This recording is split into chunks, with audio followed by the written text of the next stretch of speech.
जब बेटी 9 साल की हो जाए, बाप पर ये एहतियात लाजिम है, उसको प्यार करने में एहतियात से काम ले।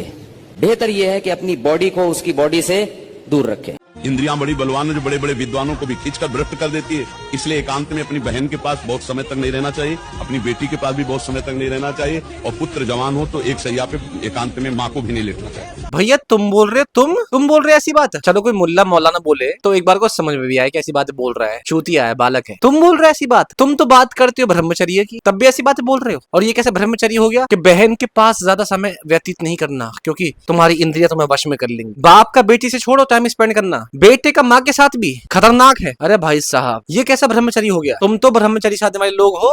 बाहर की महिलाओं की तो छोड़ो, तुम्हारी अपनी स्वयं बहन हो उसके साथ भी अगर तुम ज्यादा टाइम स्पेंड करोगे तो तुम्हारी इंद्रियां तुम्हें वश में करके तुम्हारी बहन के प्रति भी तुम्हें उल्टा सोचवा सकती हैं। विकृति, बाप को बेटी के साथ टाइम स्पेंड नहीं करना चाहिए क्योंकि उल्टा आ जाएगा दिमाग में बात। यहाँ तक कि बेटे को माँ के साथ एक चारपाई पे नहीं लेटना चाहिए। तो भैया मैं तो पापी हूँ बहुत बड़ा वाला, क्योंकि जब जब मैं घर जाता हूँ तो मेरा तो टाइम स्पेंड सबसे ज्यादा मम्मी के साथ होता है। मम्मी टोंट मारती है, बहस होती है, लड़ाई होती है, मैं तो एक चारपाई पे भी मम्मी के साथ लेट जाता हूँ यार। तो मैं तो पापी हो गया भाई। मेरी तो इंद्रियों ने कभी नहीं बोला ऐसा कुछ उल्टा सीधा कुछ भी। और जब ऐसा कोई धर्मगुरु तुमसे बात बोल रहा है कि इंद्रियां भ्रष्ट कर सकती हैं, तो फिर तो सारा बातचीत ही खत्म हो गई ना। फिर महिलाओं के ऊपर जो तुम सारे के सारे रूल्स और रेगुलेशंस लगाते हो तो व्यर्थ हो गए, क्योंकि सारी की सारी गलती मर्द की है फिर तो, क्योंकि मर्द चूतिया है सारा। क्योंकि जब मर्द अपनी इंद्रियों के वश में आकर के इतना बेहोश हो सकता है कि उसको ये फर्क भी पता नहीं लगेगा कि उसकी माँ है या कोई और है, तो फिर ये क्यों कहते हो कि महिला के छोटे कपड़े पहनने से रेप होते हैं? महिलाओं को हिदायत क्यों देते हो? जितने भी नियम कायदे कानून धर्म ने लगाए महिलाओं के ऊपर वो व्यर्थ हो गए।